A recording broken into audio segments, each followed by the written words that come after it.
ওনার খুব আদরে মেয়ের এমন অবস্থা, তার উপর বাড়ি ভর্তি মেহমান, সব মিলিয়ে তুলকালাম অবস্থা। হাসি খুশি হই হুল্লোড়ে মেতে ওঠা বাড়িটা হঠাৎই নিস্তব্ধ হয়ে গেছে।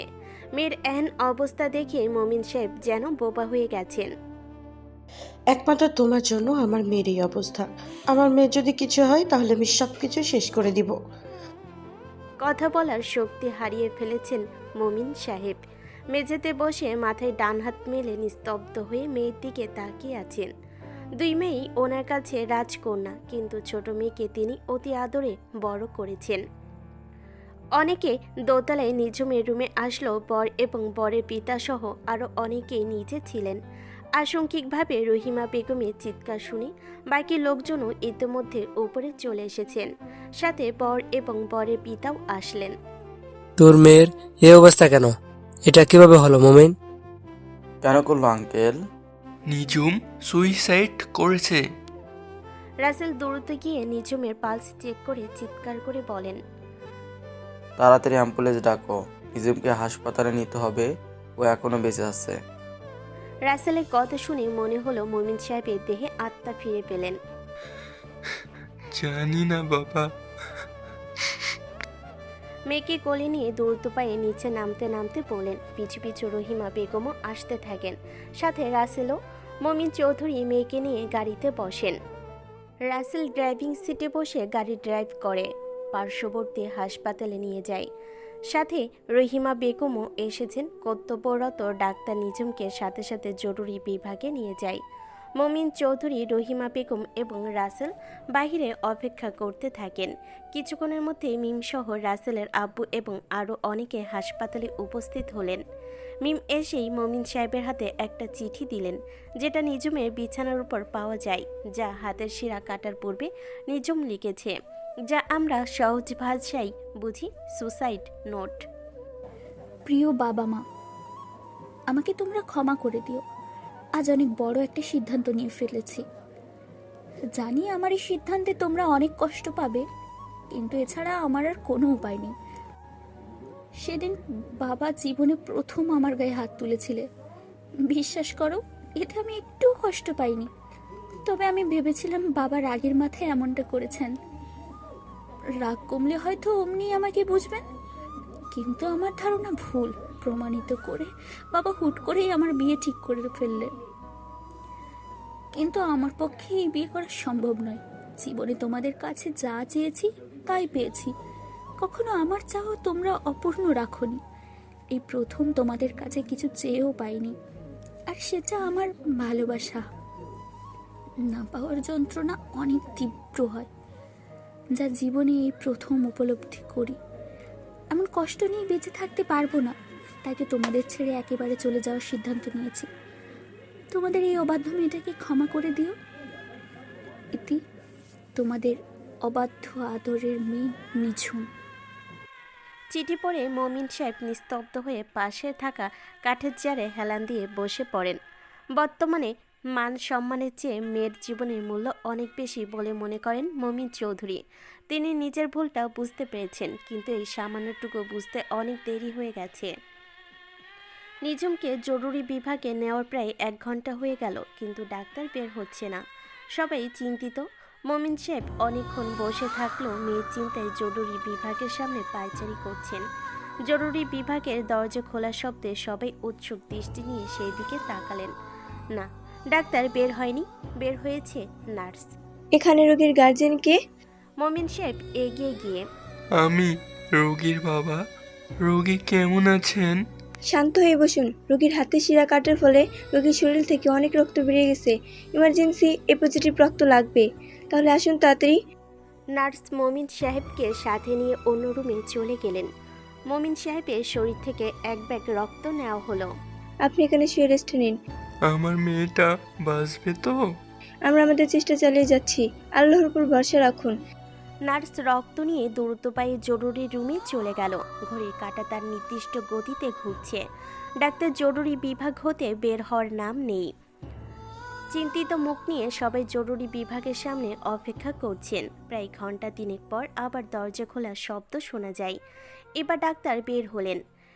ডাক্তার সাহেব, আমার মেয়ের কি অবস্থা? আল্লাহর কাছে শুকরিয়া আদায় করুন, আপনার মেয়ে এখন বিপদমুক্ত।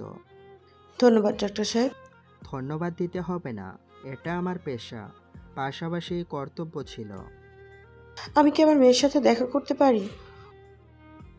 এখন রোগীর সাথে দেখা করা যাবে না, রোগীকে ঘুমের ইঞ্জেকশন দেওয়া হয়েছে, 2 ঘন্টা পর জ্ঞান ফিরবে।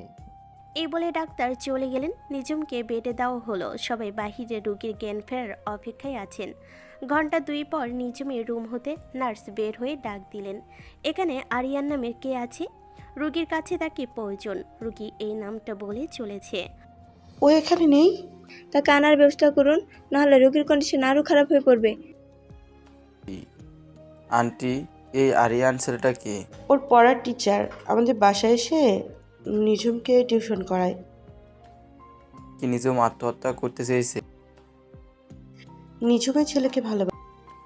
তাহলে ওই ছেলের সঙ্গে নিজমকে বিয়ে দিচ্ছেন না কেন? মধ্যবিত্ত পরিবারের ছেলেও, তাই মেনে নিতে চাইনি। শুধুমাত্র মধ্যবিত্ত বলে মানতে পারেননি? আর ওই সুসাইড নোট, তার মানে আপনারা নিজমকে তার অমতে আমার সাথে বিয়ে দিতে চাইছিলেন। আপনাদের একটা ভুল সিদ্ধান্তের কারণে আজ নিজমকে হারাতে যাচ্ছিলেন। এসব নিয়ে পরও ভাবা যাবে, এখন চলুন নিজমকে দেখে আসি। প্রথমে রহিমা বেগম রুমে প্রবেশ করলেন, তারপর মোমিন সাহেব। নিজুম তার মা বাবাকে দেখে অন্যদিকে মুখ ঘুরিয়ে মা, আমাদের সাথে কথা বলবি না? কি হলো মা, কথা বলবি না আমাদের সাথে? মা, স্যার কোথায়? মা, স্যার আসেনি? তোর স্যার এসব জানে না। কেন করলি মা এটা তুই? তোর কি একবারও আমাদের কথা মনে পড়েনি? তোমরা আমার কথা শুনছিলে যে তোমাদের কথা মনে করব? আমি এই বিয়ে করব না, আর একবার জোর করলে এর চেয়ে খারাপ কিছু হবে। ঠিক আছে মা, আমরা তোকে আর জোর করে কিছুই করাবো না। এবার তুই শান্ত। সত্যি বাবা? মা। নিজম, এখন কেমন লাগছে তোমার? ভালো। মা, উনি কে? ওকে চিনিস না? ও হচ্ছে আমি তোমার রাজীব আঙ্কেলের ছেলে। মোমিন সাহেব মেয়ের জন্য ফল এনেছেন। নে মা, ফল খা। খেতে ইচ্ছে করছে। ইচ্ছে করছে না বললে হবে? তোকে তো তাড়াতাড়ি সুস্থ দরকার নেই আমার অত তাড়াতাড়ি সুস্থ হওয়ার। তাড়াতাড়ি সুস্থ না হলে আবিরের হাতে তুলে দিব কিভাবে তোমাকে? সত্যি বলছো বাবা? হ্যাঁ, একদম সত্যি।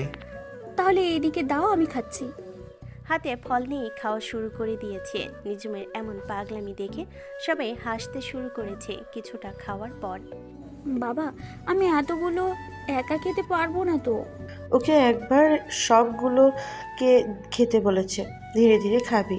আর তোকে তাড়াতাড়ি সুস্থ হতে হবে না মা? ঠিক বলছো তুমি।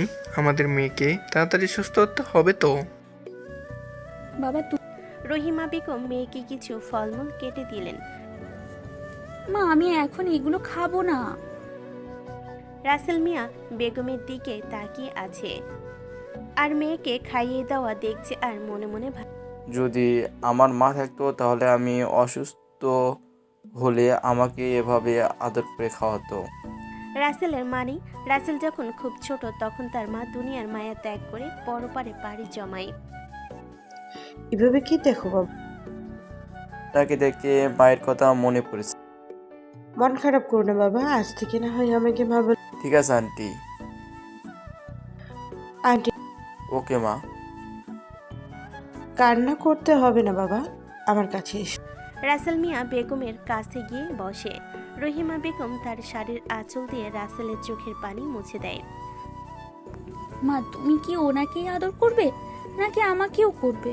নিজুমের এমন কথা শুনে সবাই আবার হো হো করে হেসে উঠল। মাই আদর করব কেউ? বাপ মেয়ে দর্দ ও কি শুধু তোমার মেয়ে? নিঝুম যেমন আমার মেয়ে, তেমন রাসেলও আমার ছেলে। তাহলে এখন কি দাঁড়ালো? সবশেষে আমি একটা ভাই পেলাম। আমিও একটা ছোট্ট মিষ্টি বোন পেলাম। আজ থেকে রাসেলকে বড় ভাই ডাকবি। বাবা, একটা কথা, রাগ করবে না তো? না। স্যারকে একটু এখানে আসতে বলবে, খুব দেখতে ইচ্ছে করছে। এই মায়ার লাজ লজ্জা সব গেছে। এখন মাঝরাতে ও আসবে, তার চেয়ে বরং কাল না, এখন বলো, আমার কথা বলো। ঠিকই। এত ভালোবেসে আমার বোন হুম, অনেক অনেক অনেক ভালোবাসে, কিন্তু সমস্যা একটাই, নিজ থেকে কিছুই বল। আঙ্কেল নাম্বার দাও, আমি কল দিচ্ছি। মা বানালি, বোন বানালি, আর আমাকে পর করে দিলি। আমাকে বাবা বলা যায় না? ওকে বাবা, নাম্বার দাও, আমি কল দিচ্ছি। বিয়েবাড়ি আর হাসপাতাল তো অনেকক্ষণই ছিলেন। চলুন এবার নায়কের খোঁজ। সবাই গভীর ঘুমে মগ্ন হলো। আরিয়ানের চোখে ঘুম নেই। নিজুমের বলা শেষ কথাটা বারবার তার পাগলিটা এখন কি করছে? সত্যি সত্যি কি পাগলিটা? না, আর কিছু ভাবতে পারছি না। পাগলিটার মোবাইলও বন্ধ। ফোন করে জিজ্ঞেস করব তারও সুযোগ নেই। আঙ্কেলের নাম্বারেও ফোন দেওয়ার সাহস হচ্ছে না, তাও আবার এত রাতে। কাল সকালে একটু নিজুমদের বাড়ি যেতে হবে। আর যেন রাতটা কাটছেই না। হঠাৎ ফোনটা বেজে উঠল। বুকের ভিতরটা টুক করে উঠল। এত রাতে আবার কে ফোন দিচ্ছে? নিজুম না তো? নিজুম কেন ফোন দেবে? ওর তো আজ বিয়ে। এখন হয়তো অন্যের ঘরেও কিভাবে ফোন দিবে? মোবাইল হাতে নিয়ে দেখি অপরিচিত নাম্বার। ধরবো কি ধরবো না ভাবতে ভাবতে কেটে গেল। এখন নাম্বার হতে আবার ফোন আসলো। আসসালামু আলাইকুম। ওয়ালাইকুম সালাম। আমাকে আপনি চিনবেন না? আপনাকে নিজম ফোন দিতে বলেছে। হ্যাঁ বলুন। এত রাতে নিজুম ফোন দিতে বলেছে, তাও আবার একটা ছেলের মোবাইল থেকে? ওর কিছু হয়নি তো? আর নিজুম কোথায় এখন? কালকে একটু নিজমদের বাসায় আসতে পারবেন সকালে? হুম, কিন্তু কেন একটু বলবেন প্লিজ?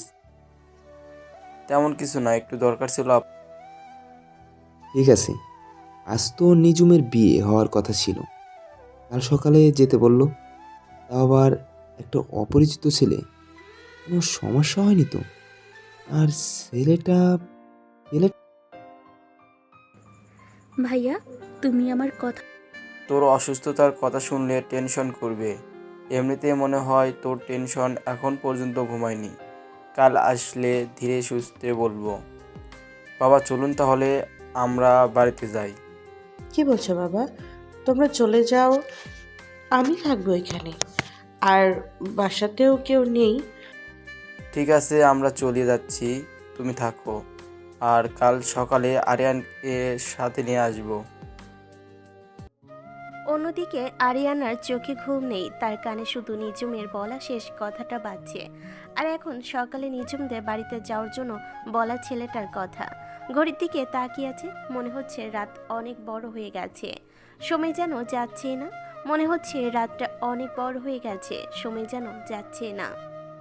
আরিয়ানের একটাই চিন্তা, কখন সকাল হবে। এসব ভাবতে ভাবতে ঘুমিয়ে পড়ে। সকালে আম্মুর ডাকে ঘুম থেকে উঠলাম। ঘড়িতে তাকিয়ে দেখি 8টা বেজে গেছে। ও আল্লাহ, অনেকটা দেরি হয়ে গেছে। ওই ছেলেটা তো আমাকে সকালবেলা তাড়াতাড়ি যেতে বলেছিল নিজুমদের বাড়িতে। আমি খুব দ্রুত ফ্রেশ হয়ে রুম থেকে, এই আরিয়ান, কই যাচ্ছিস? নাস্তাটা করে যা বাবা। না মা, খাবো না এখন। খেয়ে যা বাবা, না খেয়ে থাকলে শরীর খারাপ করবে। সময় নেই মা। কোথায় যাচ্ছিস সে? পরে এসে বলবো। রাস্তায় এসেই রিক্সা নিয়ে বেরিয়ে পড়লাম। রিক্সা তার আপন গতিতে চলছে, কিন্তু আমার মনে শুধু একটা কথাই বাজছে, হঠাৎ আমাকে নিজুমদের বাড়িতে কেন ডাকা হয়েছে? পৌঁছে গেলাম নিজুমদের বাসায়। ভাড়া মিটিয়ে দিয়ে নিজুমদের বাসায় যাওয়ার প্রস্তুতি নিচ্ছি। ভয়ে আমার বুকে ধুকধুক ধুকধুক শব্দ হচ্ছে। বুকে সাহস নিয়ে ভয়ে ভয়ে দরজার সামনে গিয়ে কলিং বেলে একটা চাপ দিলাম, কিন্তু কেউ দরজা খুলল না। তাই আরেকবার কলিং বেল চাপ দিতেই আরে ভাইজান, 2 দিন ধরে বাসায় আসেন না যে আপাকে পড়াতে? নিজুম আপামনি বাসায় নাই। আগে আমি আসার সময় হলেই নিজুম দরজা খুলে দিত, তাই জিজ্ঞেস করা। কার সাথে কথা বলছিস রে? নদী? স্যার, নিজুম আপারে পড়াই সেই স্যার আসছে। ওকে ভিতরে আসতে বলো। আঙ্কেলের কথা শুনে ভিতরে গেলাম। দেখছি আঙ্কেল ছোপায় বসে চা খাচ্ছেন আর খবরের কাগজ পড়ছেন। আরিয়ান বাবা আসো। নদী, আরিয়ানের জন্য নাস্তা নিয়ে আয়। আনছি। আঙ্কেলের পাশের সোফায় বসলাম। নদী এসে আমাকে চা দিয়ে গেল। কি ব্যাপার, নিজুম কি বাসায় নেই? নিচে আসছে না কেন? ও তো আমি আসলে এতক্ষণ রুমে থাকে না। ও, ওর তো কাল বিয়ে হওয়ার কথা ছিল, এখন হয়তো শ্বশুরবাড়ি। হঠাৎ মনে পড়লো বিয়ের কথা। তো বাবা কেমন আছো তুমি? জি আঙ্কেল, ভালো আছি। ভালো আর কই রাখলে? কেন আঙ্কেল, কি? শুনলাম তুমি নাকি আমার মেয়েকে প্রেমের জালে ফাঁসিয়েছ। তোমার সাহস কি করে হলো? তুমি কি ভেবেছ আমার মেয়েকে বিয়ে করে আমার সব সম্পত্তি হাতিয়ে নিতে চাও? আমি এটা কখনোই হতে দিব না। তোমাকে জেলের ভাত খাওয়াই। জেলের কথা শুনেই আমার গলা শুকিয়ে গেছে। ইচ্ছে করছে এক দৌড়ে পালিয়ে যাই, কিন্তু আমি পালিয়ে গেলে হবে না। আমি তো কখনো নিজুমকে বলিনি আমি তোমাকে ভালোবাসি। তাহলে সম্পত্তির কথা আসলো কোথা থেকে? নিজুমের জন্য আমার মনে ভালোবাসা সৃষ্টি হলেও তাকে কখনো বলা হয়নি। বলো কত টাকা হলে তুমি আমার মেয়েকে ছেড়ে দিবে? আমি বাবা হয়ে কখনো চাই না যে কখনো এক গরিব ঘরে মেয়ের বিয়ে হোক। আঙ্কেলের কথা বলাগুলো মাথার উপর দিয়ে গেছে। আঙ্কেল, আপনি আমাকে হাসালেন। ভালোবাসা কখনো টাকা দিয়ে কেনা যায় না। ভালোবাসা হয় একটা সুন্দর মন থেকে, টাকা দেখে না। আপনার মেয়েকে আমি ভালোবাসি, কিন্তু আমি তা কখনো প্রকাশ করিনি। যেখানে ভালোবাসায় প্রকাশ হয়নি সেখানে টাকা আসার প্রশ্ন। এমন জানান দেওয়ার কথা অনেক শুনেছি, তোমাকে আমি জানান দিতে বলিনি। টাকা ছাড়া পৃথিবীতে চলা অচল। বলো কত টাকা চাই তোমার? যত টাকা চাই তো দিব, তবুও আমার মেয়ের জীবন থেকে। আঙ্কেল, আমি আগেও বলেছি, এখনও বলছি, আমি আমার ভালোবাসা কখনো নিজমের সামনে প্রকাশ করিনি আর করবও না। তবে একটা কথা না বললে নয়, টাকা কখনো জীবনে প্রকৃত সুখ দিতে পারবে না। আর কখনো কারো ভালোবাসা টাকা দিয়ে ক্রয় বিক্রয় করবেন না। আমি আসি, ভালো থাকবেন, দোয়া করবেন যাতে আরও কখনো এই বাড়িতে আসতে না হয়। এই বলে বসা থেকে উঠে চলে আসতে। এই বাড়ি তুমি না আসলে আমার মেয়ে জামাই কোথায় আসবে শুনি? মানে বুঝলাম না আঙ্কেল। তোমাদের সম্পর্ক আমি মেনে নিয়েছি। মাথা নিচু করে আসি। কিছুক্ষণ আগের কথাগুলো নিয়ে ভাবছো তো? ওগুলো বলে একটু বাজিয়ে দেখছিলাম তুমি আমার মেয়েকে সত্যি ভালোবাসো কি না। আচ্ছা চলো, অনেক বেলা হয়ে গেছে।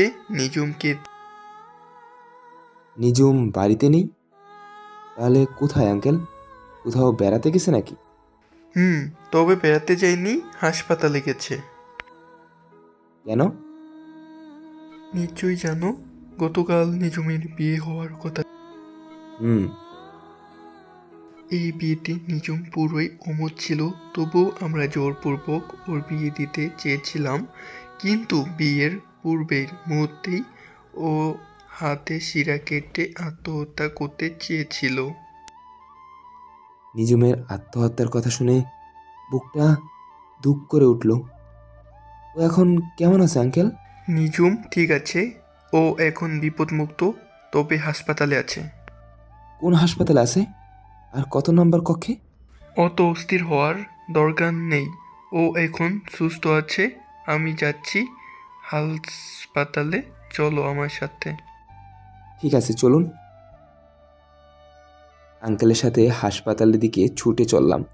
হাসপাতাল পৌঁছে প্রথমেই রুমে যাইনি, আমি রুমের বাইরে দাঁড়িয়ে রইলাম। প্রথমে আঙ্কেল রুমে গেলেন। বাবা এসেছো? মা কেমন লাগছে এখন? ভালো। না, ও আমি হসপিটালে আছি বলেছো? বলেছিলাম কিন্তু আসেনি। ও মন খারাপ করিস না মা। না বাবা। হয়েছে, আর মন খারাপ করতে হবে না, তোমার স্যার এসেছে, বাইরে আছে। সত্যি? হুম। তাহলে আমি দেখা করে আসবে, তোমাকে বাইরে যেতে হবে না। বাবা আবির, ভিতরে আসো। কেমন আছো নিজুম? আচ্ছা, তোমরা কথা বলো, আমরা বাইরে থেকে হেঁটে আসি। আঙ্কেল আমাকে আর নিজুমকে উদ্দেশ্য করে। আঙ্কেল আন্টি রুম থেকে বের হতেই নিজুম মুখটা ঘুরিয়ে নিল। আমি গিয়ে ওর পাশে বসলাম। পাগলিটা 2 দিনে অনেকটা শুকিয়ে গেছে। এই যে মিস্টার, কি দেখেন এভাবে? মেয়ে মানুষ কি কখনো দেখেন নাই? না দেখিনি, তাই তো তোমাকে দেখছি। হয়েছে, অনেক দেখেছেন। এখন এখান থেকে যান। আপনি কে? আরে এখানে কেন? হ্যাঁ বাবা। আঙ্কেলকে ডাক দেওয়ার সাথে সাথে মুখটা চেপে ধরলাম। আরে বাবাকে ডাকছো কেন? ওই কে আপনার? মানে তোমার বাবা। বিয়ের পর তো বাবা, তাই আগে থেকে কি? তাহলে এবার তোমার প্রমোশন হলো। কেমন প্রমোশন? এই যে অবুঝ ছাত্রী থেকে অবুঝ বউ হতে যাচ্ছ। আমি মোটেও অবুঝ না। অবুঝ না হলে কেউ আত্মহত্যা করতে যায়? আত্মহত্যা না করে কি ড্যাং ড্যাং করে অন্যের বউ হব? 1 মিনিট, আপনি তো আমাকে ভালোই বাসেন না, তাহলে এখানে কেন? কি বলেছে? ভালোবাসি না? তোমাকে এতগুলা ভালোবাসি। বোঝা হয়ে গেছে আপনি আমাকে কতটুকু ভালোবাসেন। দেখি তোমার হাতটা। না, আপনাকে দেখানো যাবে না। আপনি খুব মজা। দেখাও প্লিজ। দেখাবো না। না দেখি আমি। কি অবস্থা? করছি, ভালো করছি, আরো করব। ওকে সরি, আর রাগ দেখাবো না। এখন এসো, একটু আদর। না, আপনাকে আদর করতে হবে না। এই, আপনি বসা থেকে উঠছেন কেন? একদম চুপ। আমি নিজুমের খুব কাছে চলে গেলাম। ওর দিকে ঝুঁকতেই নিজুমের ঠোঁট জোড়া কাঁপাকাঁপি শুরু করে দিয়েছে। ঠোঁটের কাঁপাকাঁপি দেখে নিজেকে আর সামলাতে পারিনি। ওই দিনের প্রতিশোধটা নিয়ে নিলাম। বাকিটা বললাম না, আপনারা বুঝে নেন। যেহেতু নিজুমদের পরিবার থেকে মেনে নিয়েছে, সেহেতু আর বাধা রইল না। অনেক চেষ্টা করলো নিজেকে ছাড়াতে, কিন্তু আমার সাথে পেরে ওঠেনি। প্রায় 5 মিনিট পর নিচ থেকে ছেড়ে দিলাম। দুজনে প্রচুর হাঁপাচ্ছি। এটা কি ছিল? কি থাকবে আর? সেই দিন যেটা দিয়েছিল সেটাই। আপনি কি সেই দিনের প্রতি? আসতে পারি? আরে ভাইয়াজি আসো। তুমি ভিতরে আসতে কি পারমিশন নিতে হবে? আমি ভাবছি এ আবার কেমন ভাইয়া, কোথা থেকে উদয় হলো? আগে কখনো নিজুমদের বাসায় দেখিনি। তবুও তোমাদের প্রাইভেসি থাকতেই পারে। মুচকি এসে, এই রে, উনি আবার কিছু দেখে ফেলেননি তো? আমি রাসেল, নিজুমের আঙ্কেলের ছেলে। জি আমি। বলার প্রয়োজন নেই, আপনি আরিয়ান। I am right? আর কিছু কথা বলে পরিচিত হচ্ছিলাম। শুধু তোমরা দুজনেই বা কথা বলবে নাকি আমার সাথে? তোর সাথে কথা নাই, তুই একাই থাক। আমি আর আরিয়ান কথা বলছি, তুই চুপ থাক। তোদের আবার কি হয়েছে? ভাই বোন আবার ঝগড়া করছিস কেন? মা দেখো না, ওনারা দুজন একাই কথা বলছে, আমার সাথে ওনারা একজনও কথা বলছে না। হয়েছে, আমার নামে আম্মুর কাছে আর নালিশ করতে হবে না। আম্মু, আজ আমি যাচ্ছি, অফিসে একটু কাজ আছে। আমি চলে যাচ্ছি, এখন মন ভরে কথা বলে নিস। তাড়াতাড়ি যাও তো। বুঝতে পারছি, আমাকে আর সহ্য হচ্ছে না। ওকে বোন, ভালো থাক, আমি গেলাম। আব্বু আম্মু, আমি আসছি। ঠিক ভালোভাবে যাইস। বাবা আবির, নিজুম অসুস্থ, তাই বলছি তুমি যদি ওর পাশে থাকো তাহলে ভালো হতো। ঠিক বলছো তুমি। বাবা আরিয়ান, তুমি থাকো নিজের পাশে। আমরা দুজন একটু বাসায় যাচ্ছি, বাসায় কত কাজ। ঠিক আছে আন্টি, আপনারা নিশ্চিন্ত হয়ে বাড়িতে যেতে। আঙ্কেল আন্টিও চলে গেলেন, শুধু নিজুম আর আমি রয়ে গেলাম হাসপাতালে। আমার এখানে আসা প্রায় দুপুর হয়ে গেল। আম্মু টেনশন করবে, তাই আম্মুকে ফোন কর। হ্যাঁ আরিয়ান, কোথায় তুই বাবা? সেই কখন বাসা থেকে বের হয়ে গেলি? দুপুরের খাবার খেতে না মা, তুমি খেয়ে নিও। কেন আসবি না? কোনো সমস্যা? না মা, তেমন জটিল কিছু না। আমার এক বান্ধবী অসুস্থ, তার কাছে এসেছি। ও, এখন কেমন আছে? এখন অনেকটাই ভালো। ঠিক আছে, ভালোভাবে থাকিস আর তোর বান্ধবীর খেয়াল রাখিস। ঠিক আছে মা, তোমাকে বলতে হবে না। এখন রাখছি। কি বললে তুমি? আমার ভালো মাকে? আমি তোমার বান্ধবী হই? কোন দিক